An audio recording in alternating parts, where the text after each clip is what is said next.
요한일서 4장 7절부터 11절까지의 말씀 우리 같이 봉독합니다. 사랑하는 자들아, 우리가 서로 사랑하자. 사랑은 하나님께 속한 것이니 사랑하는 자마다 하나님으로부터 나서 하나님을 알고 사랑하지 아니하는 자는 하나님을 알지 못하나니 이는 하나님은 사랑이시니라. 하나님의 사랑이 우리에게 이렇게 나타난 바 되었으니 하나님이 자기의 독생자를 세상에 보내심은 그로 말미암아 우리를 살리려 하심이라. 사랑은 여기 있으니 우리가 하나님을 사랑한 것이 아니요 하나님이 우리를 사랑하사 우리 죄를 속하기 위하여 화목제물로 그 아들을 보내셨습니다. 사랑하는 자들아, 하나님이 이같이 우리를 사랑하셨은즉 우리도 서로 사랑하는 것이 마땅하도다. 아멘. 예, 여러분, 오늘도 지난주에 이어서 건강한 신앙인이란 어떤 사람인지 말씀을 드리고자 합니다. 먼저 여러분께 질문을 드립니다. 여러분은 하나님을 알고 계십니까? 여러분은 하나님을 어떤 분으로 알고 있습니까? 여러분께 다른 방식으로 질문을 드리겠습니다.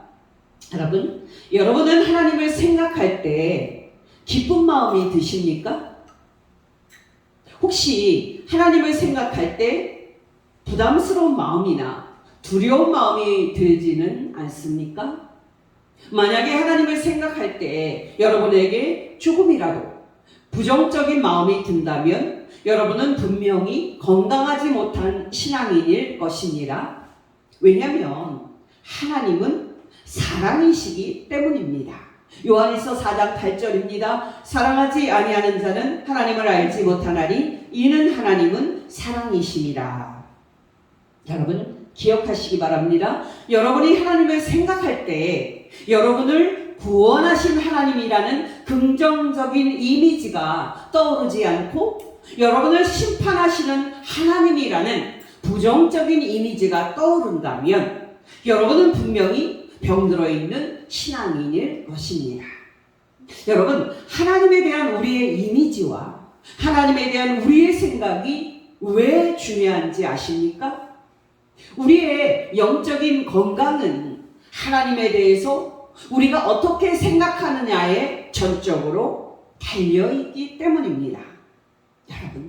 여러분이 알다시피 하나님을 믿는데도 우울증으로 고통당하는 성도들이 많습니다. 또 하나님을 믿는데도 죄책감이든 하나님의 심판에 대한 두려움이든 마음의 고통을 당하는 성도들이 많습니다. 또 하나님을 믿는데도 영적인 침체를 겪는 성도들이 많습니다. 여러분, 성경은 하나님을 믿는 성도들의 이상적인 모습을 날마다 항상 기뻐하고 범사에 감사하고 쉬지 않고 기도하는 모습으로 말하고 있는데도 왜 그렇게 많은 성도들이 영적인 침체에 빠져서 우울함과 마음의 고통을 겪고 있습니까? 바로 그 이유는 하나님에 대한 그들의 생각에 큰 결함이 있기 때문입니다. 여러분, 찬송가 85장에는요 이런 가사가 있습니다. 구주를 생각만 해도 이렇게 좋거든. 주 얼굴 배울 때에야 얼마나 좋으랴. 만민의 구주 예수의 귀하신 이름은 천지에 있는 이름 중 비할 데 없도다. 어떠십니까, 여러분? 여러분은 이 찬송가 가사처럼 하나님을 생각만 해도 이렇게 좋거든 이라고 말할 수 있습니까? 여러분께 두 가지 예를 말씀을 드립니다. 여러분, 1973년 우리나라는 매우 가난했습니다. 그때는 어떻게 하면 먹고 살 것인가 하는 배고픔의 문제가 가장 큰 문제인 그런 때였습니다. 정말 그때는 어떻게 하면 살아남을 것인가 하는 그런 생존의 문제가 가장 큰 문제인 그런 때였습니다. 여러분, 그때는 지금처럼 둘만 낳거나 하나만 낳는 그런 시대가 아니라 소위 베이비붐 시대라고 한 가정에 대략 5명의 아이들을 낳는 그런 때였습니다. 여러분, 그런 어려운 때에 하나님을 믿는 한 집사님이 5명의 자녀들과 함께 서울 변두리에서 가난하게 살고 있었습니다. 하루하루 끼니를 거르지 않고 어떻게 하면 자식들을 먹일 수 있을까 고민할 수밖에 없었던 이 집사님은 급기야 쌀 살 돈이 없어서 쌀가게 주인에게 외상을 부탁을 해야만 하는 그런 딱한 처지였습니다. 근데 여러분, 놀랍게도 이 집사님은 쌀가게 주인 아저씨에게 큰 은혜를 입었습니다. 이 쌀가게 아저씨는 하나님을 믿지 않는 사람인데도 불구하고 이 집사님한테 언제 갚아도 좋으니까 언제든지 쌀을 가져가서 자녀들을 먹이라고 따뜻하게 말해줬습니다. 물론 나중에는 집사님이 이 외상값을 다 갚았지만 이 집사님은 자녀들에게 당신이 살아온 이야기를 할 때마다 이 쌀가게 아저씨의 이야기를 했고요. 이 아저씨 이야기를 할 때마다 그 아저씨는 참 고마운 분이라고 이제 기쁜 마음으로 자녀들에게 이야기를 해주었습니다. 여러분, 이 집사님은 나중에 권사님이 되었는데요. 평생 신실하게 믿음을 지키자 다가 몇 년 전에 하나님의 부르심을 받고 천당에 가셨습니다. 여러분 어떠십니까? 여러분도 이 집사님처럼 이 쌀가게 아저씨에 대해서 말할 때마다 고마움을 느끼면서 참 고마운 분이셨다고 말한 것처럼 하나님을 생각할 때 여러분을 죄에서 구원하신 긍정적인 하나님으로 생각하고 하나님은 참 고마운 분이시지 라고 말하고 있습니까? 여러분께 다른 예를 말씀을 드립니다. 여러분, 중국의 한 시골에서 18년 동안 생활을 했던 한 여학생이 중국의 수도인 베이징으로 가서 대학을 다녔고요. 마침내 그곳에서 졸업도 하고 또 직장도 다니면서 돈을 벌었습니다. 그러나 여러분, 당연하겠습니다마는 어머니와 멀리 떨어져 있는 그런 상태에서 치열한 생존 경쟁을 해야 됐고 심지어 마음에 맞는 친구마저 사귀기가 어려웠던 이 여학생은 도시에 있는 이 생활이 행복하지 않았습니다. 결국 이 여학생은 너무 외로운 나머지 자기 고향으로 돌아가야 되겠다 하고 어머니에게로 돌아가야 되겠다고 생각을 합니다. 여러분, 이 여학생이 어머니를 생각할 때 또 이 여학생이 어머니가 해주신 그 음식을 생각할 때 어떤 마음이었을까요?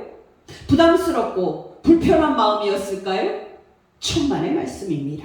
이 여학생은 어머니와 또 어머니가 해주신 음식을 떠올릴 때 너무나도 기분이 좋아지는 것을 느꼈습니다. 이 여학생은 지금 고향으로 돌아와서 행복하게 살고 있습니다. 어떠십니까, 여러분? 여러분도 도시에서 외롭고 지칠 때 어머니가 해주신 음식을 떠올릴 때 기분이 좋아졌던 이 여학생처럼 하나님이 여러분에게 주신 음식인 예수님을 떠올릴 때 여러분은 기분이 좋아지십니까? 여러분, 우리가 때때로 거행하는 성찬식은 정말 우리가 음식을 먹는 거룩한 식사 시간입니다. 여러분이 알다시피 성찬식의 떡은 십자가에서 저와 여러분을 위해 찢어주신 예수님의 살을 상징합니다. 또 포도주는 십자가에서 저와 여러분을 위해 흘려주신 예수님의 피를 상징합니다. 마태복음 26장 26절에서 28절입니다. 그들이 먹을 때에 예수께서 떡을 가지사 축복하시고 떼어 제자들에게 주시며 이르시되 받아서 먹으라. 이것은 내 몸이니라 하시고 또 잔을 가지사 감사기도 하시고 그들에게 주시며 이르시되 너희가 다 마시라. 이것은 죄사함을 얻게 하려고 많은 사람을 위하여 흘리는 바 나의 피 곧 언약의 피니라. 어떠십니까, 여러분? 여러분은 하나님께서 여러분에게 주신 음식인 예수 그리스도를 생각할 때 여러분은 기분이 좋아지십니까? 여러분께 다시 말씀을 드립니다. 혹시 하나님을 생각할 때 여러분의 기분이 좋지 않고 여러분의 마음이 기쁘지 않다면 여러분은 분명히 병들어 있는 신앙인일 것입니다. 정말 여러분이 예수님을 생각할 때 여러분의 기분이 좋지 않고 여러분의 마음이 기쁘지 않다면 여러분은 분명히 건강하지 못한 신앙인일 것입니다. 여러분, 기억하시기 바랍니다. 저는 지금 여러분에게 여러분이 예배에 잘 참석하고 있는지를 묻는 것이 아닙니다. 또 여러분이 11조를 잘하고 있는지, 여러분이 새벽 기도를 잘하고 있는지 묻는 것이 아닙니다. 여러분이 하나님을 생각할 때 여러분을 죄에서 구원하신 하나님이라는 긍정적인 이미지로 생각을 하고 있는지 묻고 있는 것입니다. 어떠십니까, 여러분? 여러분은 하나님을 생각할 때 여러분을 죄에서 건져내어 천국에 들어가는 축복을 주신 하나님이라는 긍정적인 이미지로 생각하고 있습니까? 아니면 죄인들을 심판한 후에 무섭게 지옥에 던져 넣는 하나님이란 부정적인 이미지로 생각을 하고 있습니까? 여러분, 안타깝게도 하나님을 생각할 때 죄지은 사람들을 심판한 후에 무섭게 지옥에 던져 넣는 하나님으로 생각함으로 말미암아 영원의 큰 고통을 당하고 있는 성도들이 얼마나 많은지 모릅니다.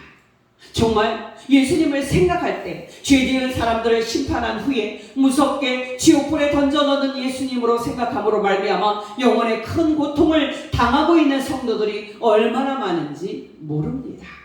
여러분, 죄지은 사람들을 엄하게 심판을 한 후에 그들을 지옥불에 던져 넣는 무서운 하나님이라는 부정적인 이미지, 이 이미지가 맞는 것일까요?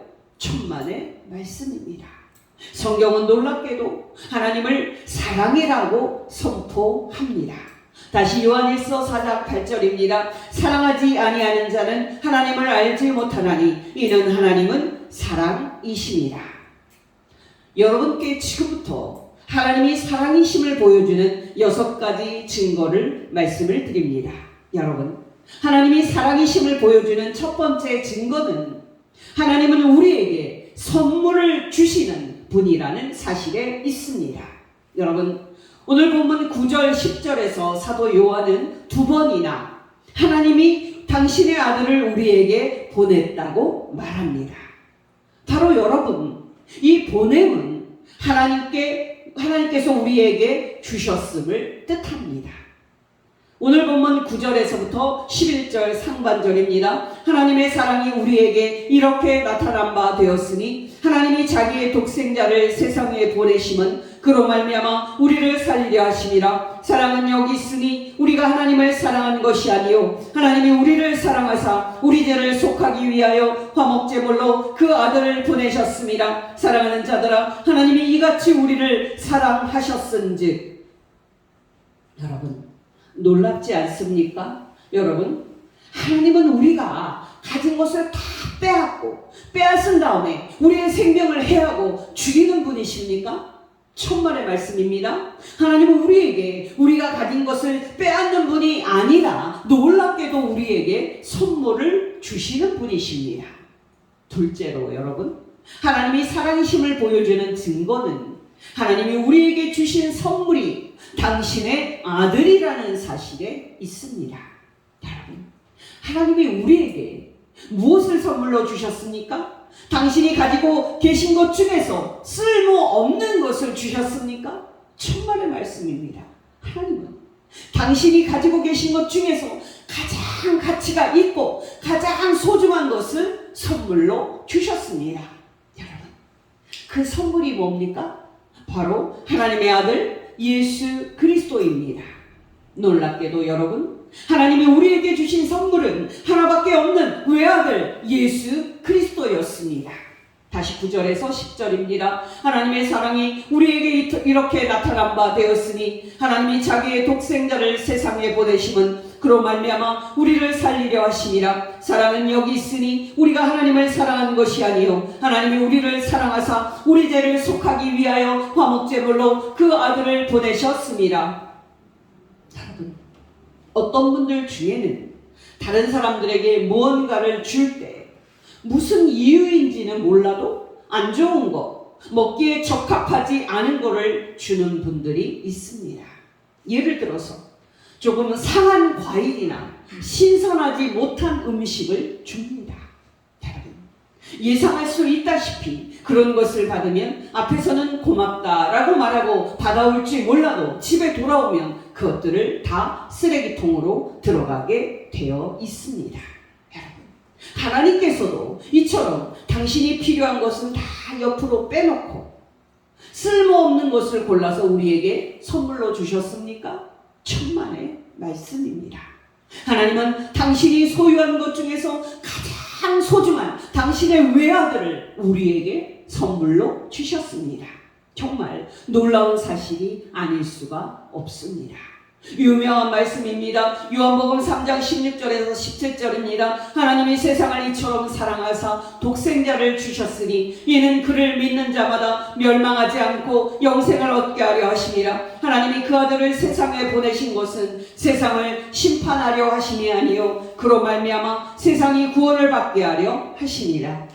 로마서 8장 32절입니다. 자기 아들 아끼지 아니하시고 우리 모든 사람을 위하여 내주신 이가 어찌 그 아들과 함께 모든 것을 우리에게 주시지 아니하겠느냐. 요한복음 17장 3절입니다. 영생은 곧 유일하신 참 하나님과 그가 보내신 자 예수 그리스도를 아는 것이니이다. 요한복음 8장 42절입니다. 예수께서 이르시되 하나님이 너희 아버지였으면 나를 사랑하였으리니 이는 내가 하나님께로부터 나와서 왔습니다. 나는 스스로 온 것이 아니요 아버지께서 나를 보내신 것이니라.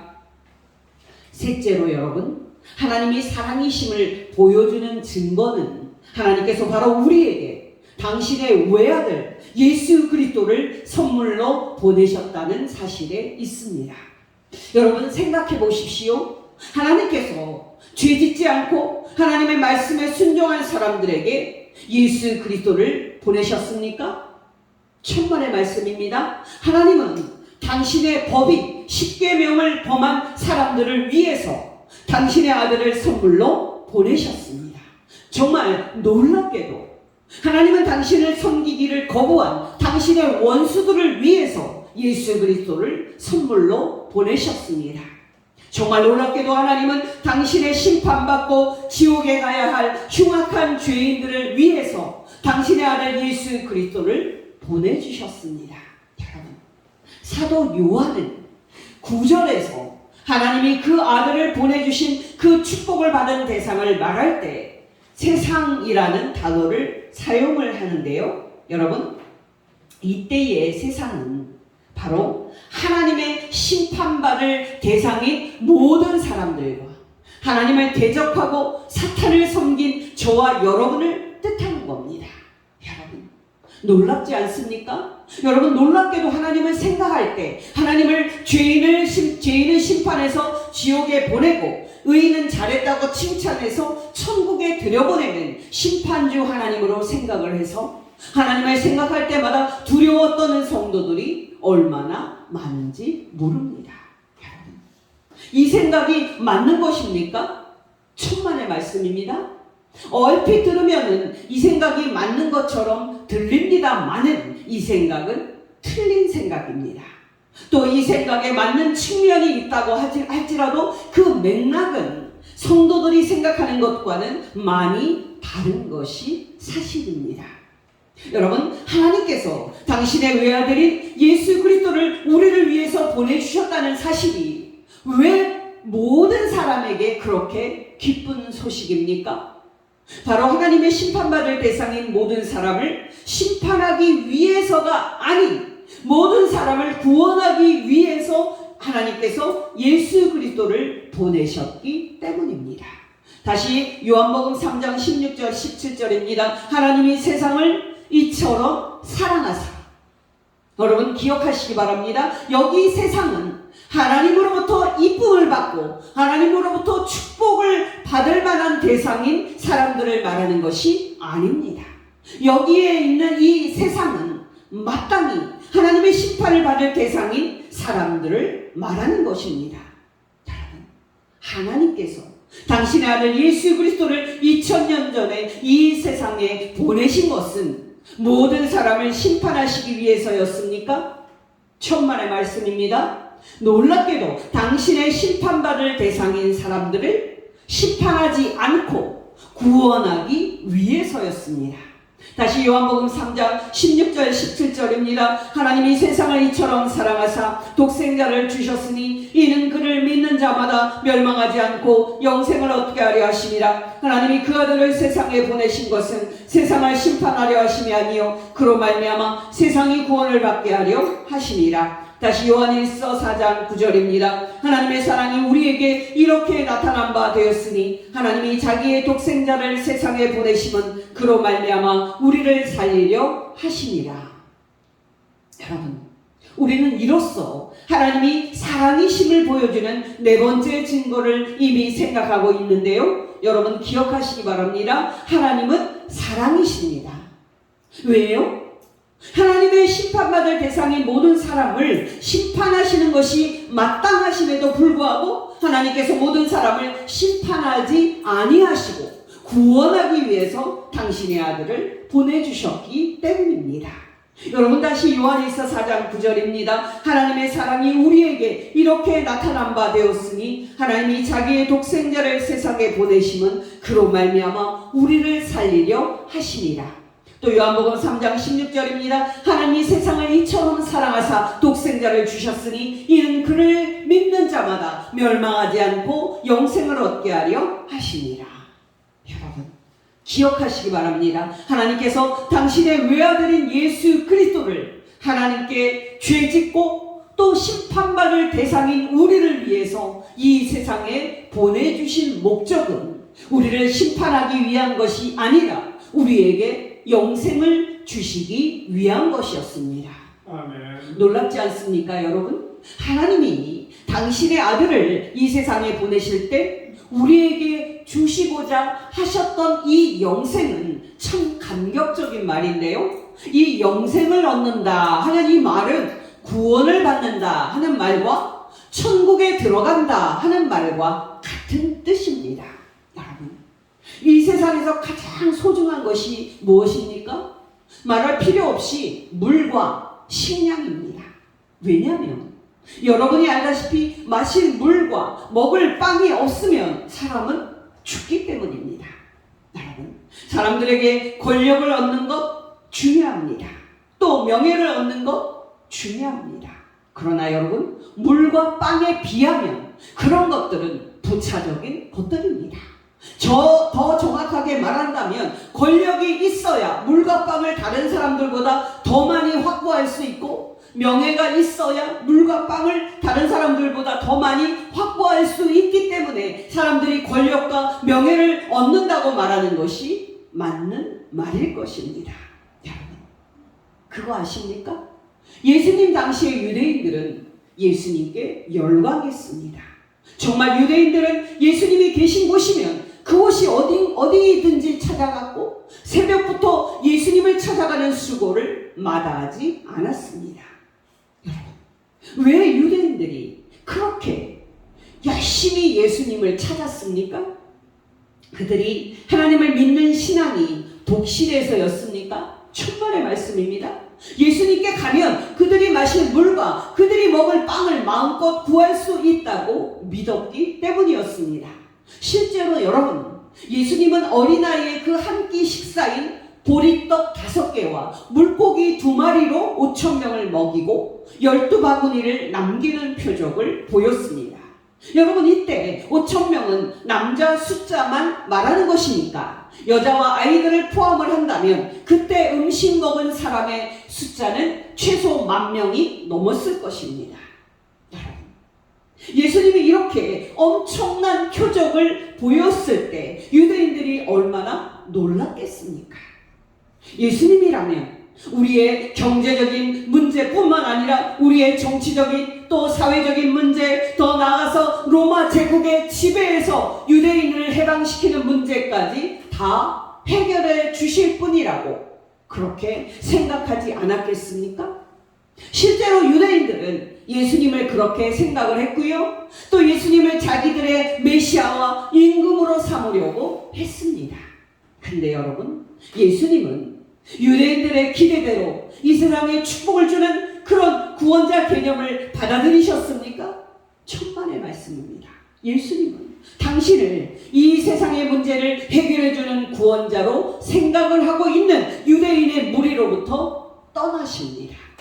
요한복음 6장 10절에서 15절입니다. 예수께서 이르시되 이 사람들로 앉게 하라 하시니 그곳에 잔디가 많은지라 사람들이 앉으니 수가 5,000명쯤 되더라. 예수께서 떡을 가져 축사하신 후에 앉아있는 자들에게 나눠주시고 물고기도 그렇게 그들의 원대로 주시니라. 그들이 배부른 후에 예수께서 제자들에게 이르시되 남은 조각을 거두고 버리는 것이 없게 하라 하시므로 이에 거두니 보리떡 5개로 먹고 남은 조각이 12바구니에 찾더라. 그 사람들이 예수께서 행하신 이 표적을 보고 말하되 이는 참으로 세상에 오실 그 선지자라 하더라. 그러므로 예수께서 그들이 와서 자기를 억지로 붙들어 임금으로 삼으려는 줄 아시고 다시 혼자 산으로 떠나가시니라. 더 중요한 것은 여러분, 심지어 예수님은 당신이 행하는 표적을 잘못 해석하면서 다음 날에도 이 세상적인 축복을 얻고자 당신을 찾아온 유대인들을 심히 책망하셨다는 사실입니다.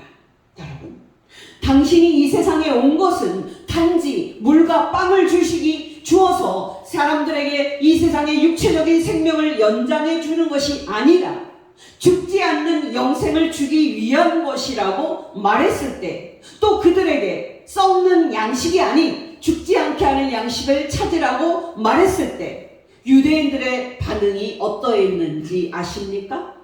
그들이 예수님의 책망을 듣고 깨달아서 이 세상적인 축복이 아니라 영생을 얻기 위해 예수님을 따랐습니까? 천만의 말씀입니다. 그들이 원하는 물과 빵을 예수님이 계속 주시기를 거부하자 그들은 예수님이 그들이 목숨 바쳐 따를 만한 분이 아니라고 판단을 하고요, 예수님을 믿지 않고 떠납니다. 요한복음 6장 58절에서 60절입니다. 이것은 하늘에서 내려온 떡이니 조상들이 먹고도 죽은 그것과 같지 아니하여 이 떡을 먹는 자는 영원히 살리라. 이 말씀은 예수께서 가버나움 회당에서 가르치실 때에 하셨느니라. 제자 중 여럿이 듣고 말하되 이 말씀은 어렵도다 누가 들을 수 있느냐 한데, 요한복음 6장 66절에서 69절입니다. 그때부터 그의 제자 중에서 많은 사람이 떠나가고 다시 그와 함께 다니지 아니하더라. 예수께서 열두 제자에게 이르시되 너희도 가려느냐? 시몬 베드로가 대답하되 주여 영생의 말씀이 주께 있사오니 우리가 누구에게로 가오리이까? 우리는 주는 하나님의 거룩하신 자신 줄을 믿고 알았사옵나이다. 여러분, 기억하시기 바랍니다. 우리가 하나님으로부터 이 땅에서 살아남는 데 필요한 마실 물과 먹을 빵을 얻기 위해서 원하는 것은 신앙이 아닙니다. 정말 여러분, 우리가 하나님으로부터 이 세상에서의 성공과 출세를, 또 이 세상의 권력과 명예를 얻기를 원하는 것은 신앙이 아닙니다. 하나님께서 당신의 아들 예수 그리스도를 우리를 위해서 보내주신 것은 우리의 유일한 생명인 이 생명을 유지하는 데 필요한 것들을 주기 위한 것이 아니었습니다. 놀랍게도 하나님께서 당신의 아들 예수 그리스도를 우리를 위해 보내주신 것은 고작 우리의 죽는 생명을 연장하기 위한 것이 아니었습니다. 하나님께서 당신의 가장 귀한 외아들을 우리에게 주신 것은 가장 귀한 축복인 영생, 즉 하나님이 당신이 가지고 계신 신적인 삶, 우리가 사망을 영원히 이기고 영원히 죽지 않는 신적인 삶을 우리에게도 주기 위한 것이었습니다. 어떠십니까, 여러분? 여러분은 하나님으로부터 여러분의 결국 죽을 몸을 잠시 유지시켜주려는 썩을 양식을 구하고 있지는 않습니까? 여러분은 진정으로 죽지 않고 영원히 살게 하는 영생을 주는 양식을 구하고 있습니까? 여러분, 기억하시기 바랍니다. 하나님께서는 가장 귀한 축복이 당신이 살고 계시는 신적인 삶, 즉 죽지 않는 영생을 우리에게도 주시고자 당신의 가장 귀한 외아들 예수 그리스도를 우리에게 보내주셨습니다. 다섯 번째로 여러분, 하나님이 사랑이심을 보여주는 증거는 하나님의 사랑의 우선성입니다. 본문 10절입니다. 사랑은 여기 있으니 우리가 하나님을 사랑한 것이 아니요 하나님이 우리를 먼저 사랑하사 우리 죄를 속하기 위하여 화목제물로 그 아들을 보내셨습니다. 눈치채셨겠지만 저는 10절 말씀의 의미를 여러분께 생생하게 전달하기 위해서 먼저, 이 먼저라는 단어를 넣어서 읽어드렸습니다. 그러나 여러분, 이렇게 삽입한 것은 저의 임의적인 판단이 아닙니다. 바로 사도 요한은 조금 후에 19절에서 놀랍게도 먼저라는 단어를 사용해서 하나님의 사랑의 우선성을 강조합니다. 19절입니다. 우리가 하나님을 사랑하면 그가 먼저 우리를 사랑하셨습니다. 여러분, 놀랍지 않습니까? 여러분 기억하시기 바랍니다. 우리가 먼저 하나님을 사랑했기 때문에 하나님께서 당신이 가장 아끼는 외아들 예수 그리스도를 우리에게 보내주신 것이 아닙니다. 정말 우리가 먼저 하나님께 이쁨을 받을 만한 행동을 했기 때문에 하나님께서 당신의 아들 예수 그리스도를 우리에게 보내주신 것이 아닙니다. 놀랍게도 우리는 하나님을 사랑하지도 않았고 하나님을 대적하기만 했지만은 하나님께서 먼저 우리를 사랑했기 때문에 하나님의 아들 예수 그리스도를 보내주신 것입니다. 놀랍지 않습니까? 바로 이것이 사랑입니다. 바로 이런 분이 하나님이십니다. 여러분, 우리가 생각하는 사랑은 무엇입니까? 다른 사람이 어떻게 행동을 하든 우리가 먼저 다른 사람을 이해하고 우리가 먼저 다른 사람을 용서하는 사랑입니까? 정말 다른 사람이 우리를 미워하고 우리를 핍박해도 그것과 상관없이 우리가 먼저 그들을 사랑하고 우리가 먼저 그들에게 따뜻한 인사를 건네는 그런 사랑입니까? 천만의 말씀입니다.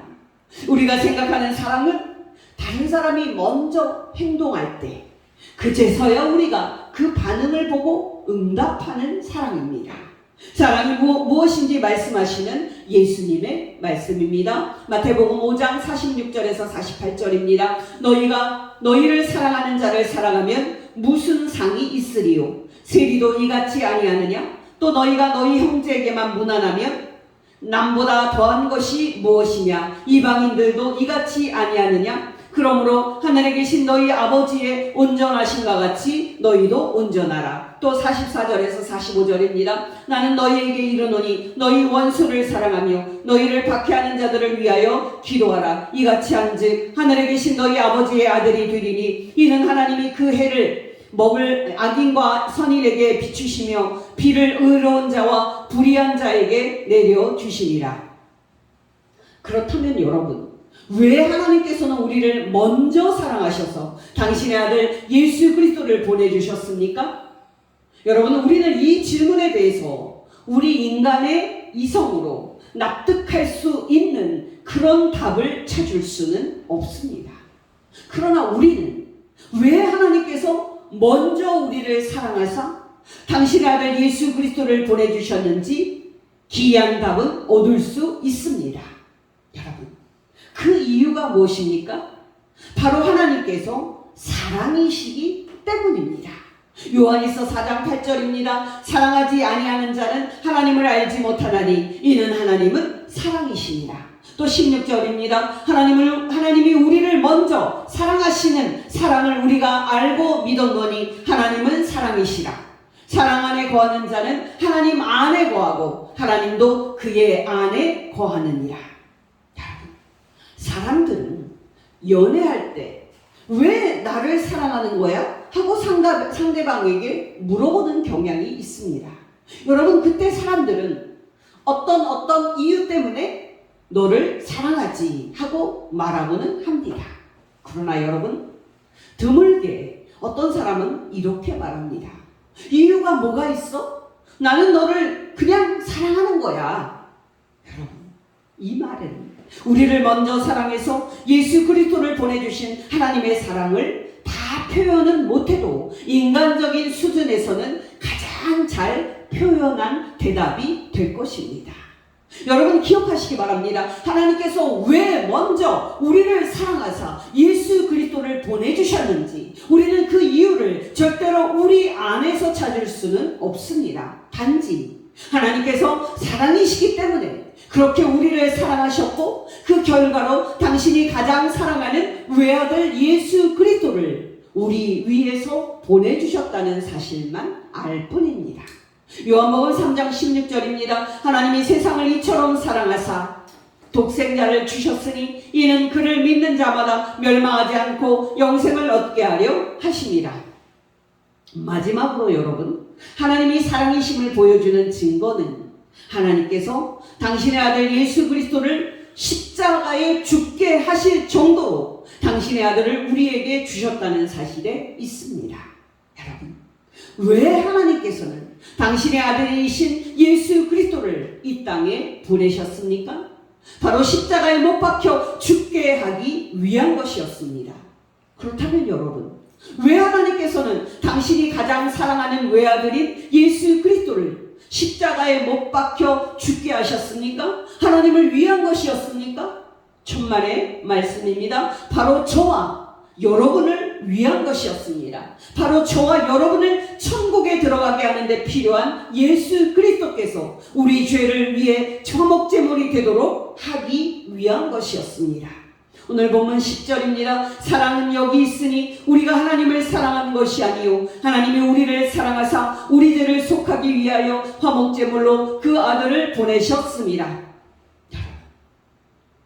그림 언어로 표현을 한다면 우리가 천국에 들어가서 영생을 얻는 것은 아담이 선악과를 따먹는 죄를 지은 결과 밖으로 쫓겨난 바로 그 에덴 동산 안으로 다시 들어가는 것을 뜻합니다.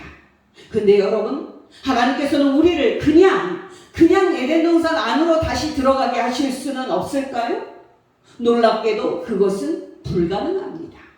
왜냐하면 에덴 동산으로 들어가는 그 입구에는 화영검을 들고 그 문을 지키는 천군 천사들이 지키고 있기 때문에 죄인인 우리들이 죄의 문제를 해결하지 않고 들어가려고 하면 그 칼에 죽임을 당하기 때문입니다.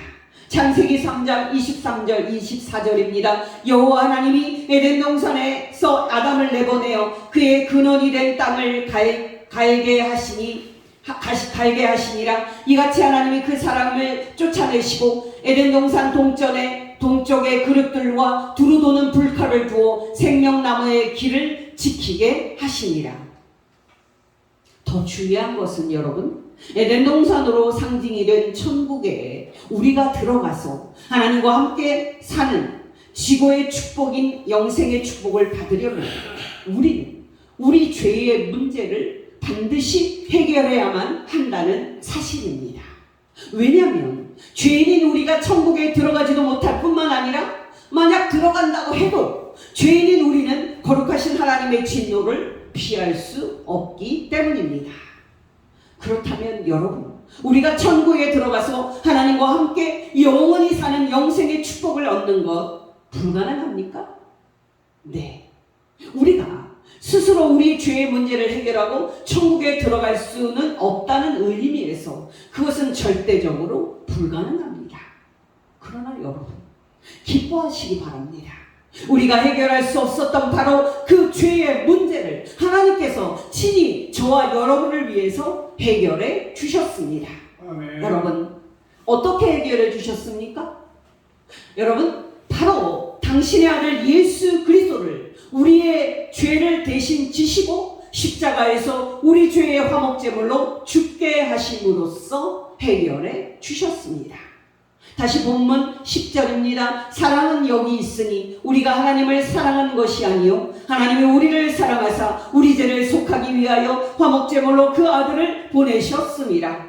여러분, 놀랍지 않습니까? 바로 저와 여러분을 천국에 들어가서 영생을 얻도록 하기 위해 하나님은 당신의 아들 예수 그리스도를 우리의 죄를 대신 지시고 십자가에서 우리의 죄값을 지불하고 죽는 화목제물로 세우시고 그를 죽이셨습니다. 여러분을 천국에 들어가서 영생을 하도록 만들기 위해서 하나님께서 당신이 가장 사랑하는 외아들 예수 그리스도를 여러분의 죄 대신 화목제물로 죽이신 것 여러분 믿어지십니까? 여러분 바로 이것이 사랑입니다. 바로 이분이 하나님이십니다. 어떠십니까 여러분? 여러분은 하나님께서 이 정도로 여러분을 사랑하신 것을 알고 있습니까? 정말 여러분은 죄인이었던 여러분을 천국에 들어가서 영생을 얻도록 하기 위해서 하나님께서 이렇게 놀라울 정도로 여러분을 사랑하신 것을 알고 있습니까? 여러분, 우리가 마지막으로 물어야 할 질문이 하나 남아 있습니다. 여러분, 하나님께서 우리를 사랑하사 영생을 주기 위해서 당신의 아들 예수 그리스도를 우리 죄의 화목제물로 십자가에 죽게 하신 하나님의 사랑을 우리가 아는 것이 왜 그렇게 중요합니까? 우리가 단지 영생을 얻을 소망으로 이 세상에서 기쁘고 평안하게 사는데 중요해서 그렇습니까? 천만의 말씀입니다. 여러분, 하나님께 받은 그 사랑을 바로 우리가 다른 사람들에게 베푸는 삶을 그 지식이 가능하게 하기 때문입니다. 요한일서 4장 11절입니다. 사랑하는 자들아, 하나님이 이같이 우리를 사랑하셨은즉 우리도 서로 사랑하는 것이 마땅하도다. 또 7절 8절입니다. 사랑하는 자들아, 우리가 서로 사랑하자. 사랑은 하나님께 속한 것이니 사랑하는 자마다 하나님으로부터 나서 하나님을 알고 사랑하지 아니하는 자는 하나님을 알지 못하나니 이는 하나님은 사랑이십니다. 여러분께 권면드립니다.